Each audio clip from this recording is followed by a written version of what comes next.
أعوذ بالله من الشيطان الرجيم بسم الله الرحمن الرحيم الحمد لله رب العالمين والعاقبة للمتقين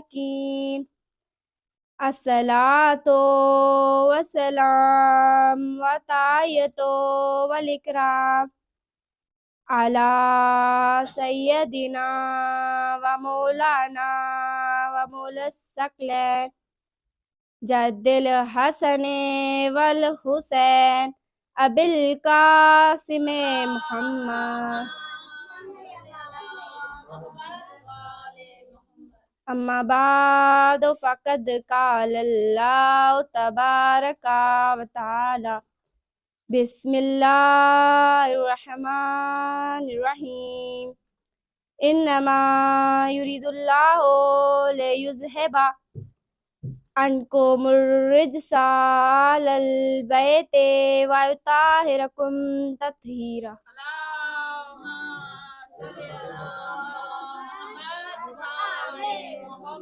نعرہ تکبیر، نعرہ تکبیر، نعرہ رسالت، نعرہ رسالت، نعرہ حیدری، نعرہ حیدری، بآواز بلند تر صلوات.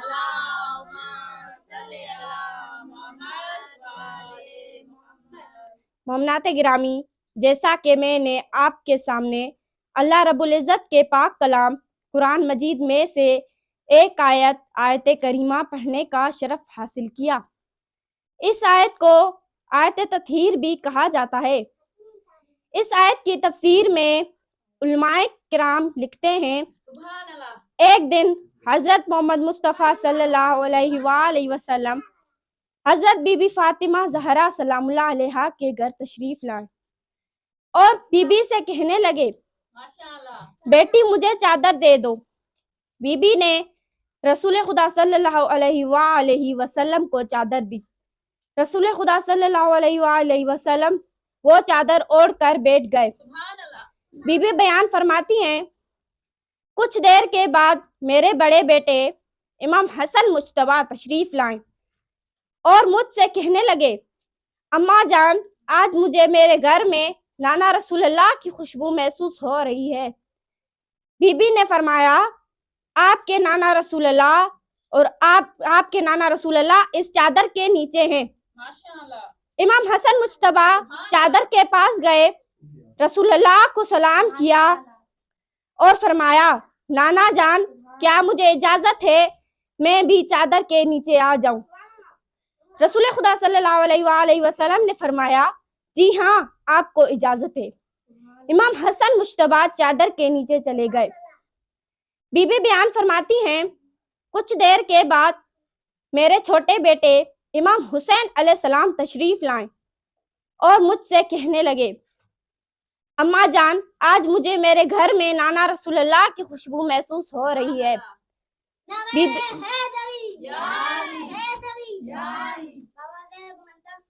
اللہم صلی علی محمد وعلیہ. بی بی نے فرمایا آپ کے نانا رسول اللہ اس چادر کے نیچے ہیں. امام حسین علیہ السلام چادر کے پاس گئے، رسول اللہ کو سلام کیا اور کہا نانا جان کیا مجھے اجازت ہے میں بھی چادر کے نیچے آ جاؤں؟ رسول خدا صلی اللہ علیہ وآلہ وسلم نے فرمایا جی ہاں آپ کو اجازت ہے، اور امام حسین علیہ السلام بھی چادر کے نیچے چلے گئے. بی بی بیان فرماتی ہیں ابھی کچھ دیر ہی گزری تھی، ابو الحسن امام علی علیہ السلام تشریف لائیں اور مجھ سے کہنے لگے آج مجھے میرے گھر میں بھائی رسول اللہ کی خوشبو محسوس ہو رہی ہے. بی بی نے فرمایا آپ کے بھائی رسول اللہ اور آپ کے دونوں بیٹے اس چادر کے نیچے ہیں. امام علی علیہ السلام چادر کے پاس گئے، رسول اللہ کو سلام کیا اور کہا یا رسول اللہ کیا مجھے اجازت ہے میں بھی چادر کے نیچے آ جاؤں؟ رسول خدا صلی اللہ علیہ وسلم نے فرمایا جی ہاں آپ کو اجازت ہے، اور امیر المومنین بھی چادر کے نیچے چلے گئے۔ بی بی بیان فرماتی ہیں میں گھر کا کام مکمل کر کے چادر کے پاس گئی، رسول اللہ کو سلام کیا اور فرمایا یا رسول اللہ کیا مجھے اجازت ہے میں بھی چادر کے نیچے آ جاؤں؟ رسول خدا صلی اللہ علیہ وآلہ وسلم نے فرمایا جی ہاں آپ کو اجازت ہے، اور حضرت بی بی فاطمہ زہرا سلام اللہ علیہا چادر کے نیچے چلی گئی۔ جب یہ 5 ہستیاں ایک ساتھ چادر میں جمع ہوئی تو اللہ تعالیٰ نے فرمایا اے میرے ملائکہ، اے میرے آسمان میں رہنے والوں، میں نے آسمان کا شامیانہ نہیں لگایا، میں نے آسمان کا شامیانہ نہیں لگایا، میں نے زمین کا فرش نہیں بچھایا، میں نے چمکتا ہوا چاند نہیں بنایا، میں نے دمکتا ہوا سورج نہیں بنایا، میں نے سمندر نہیں بنایا، میں نے سمندر میں بہنے والی کشتیاں نہیں بنائی، یا اللہ یہ سب کیوں بنایا؟ آواز قدرت آئی، یہ سب ان پنجتن پاک کی محبت کی وجہ سے بنایا ہے۔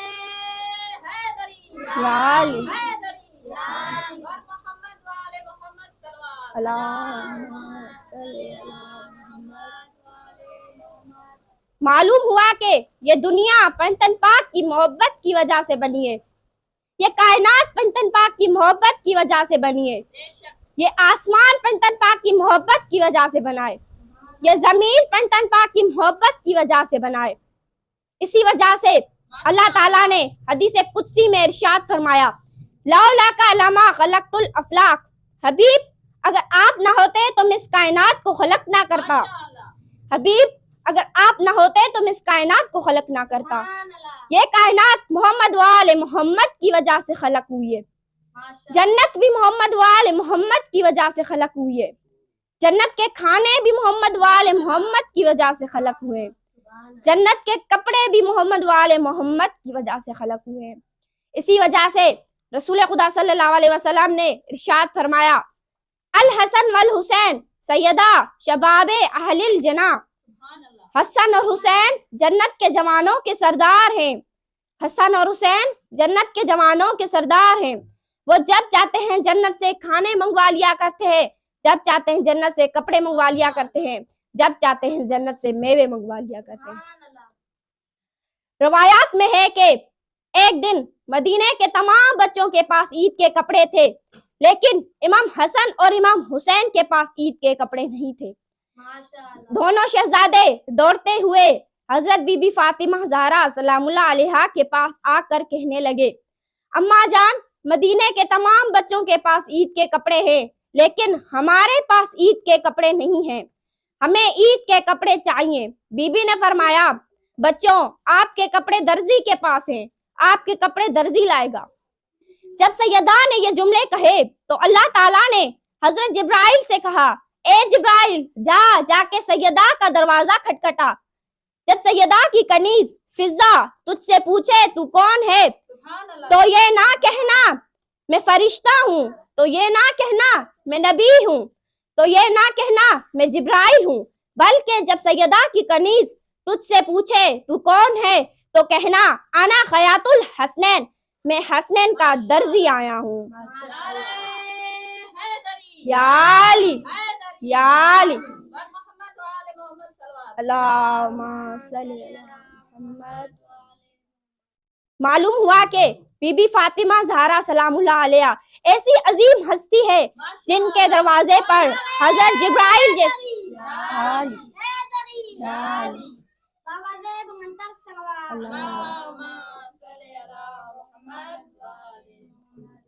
جن کے دروازے پر حضرت جبرائیل جیسے فرشتے درزی بن کر آتے ہیں۔ حضرت جبرائیل علیہ السلام 2 جوڑے لایا تھا، ایک جوڑے کا رنگ سبز تھا اور دوسرے جوڑے کا رنگ سرخ تھا۔ امام حسن علیہ السلام نے سبز جوڑا پسند کیا، جس سے یہ معلوم ہوتا ہے امام حسن علیہ السلام کو زہر دیا جائے گا، اور امام حسین علیہ السلام نے سرخ جوڑا پسند کیا، جس سے یہ معلوم ہوتا ہے امام حسین علیہ السلام کو تیروں اور تلواروں سے شہید کیا جائے گا۔ جب دونوں شہزادے جنتی کپڑے پہن کر عید نماز پڑھنے کے لیے جانے لگے تو امام حسین علیہ السلام نے فرمایا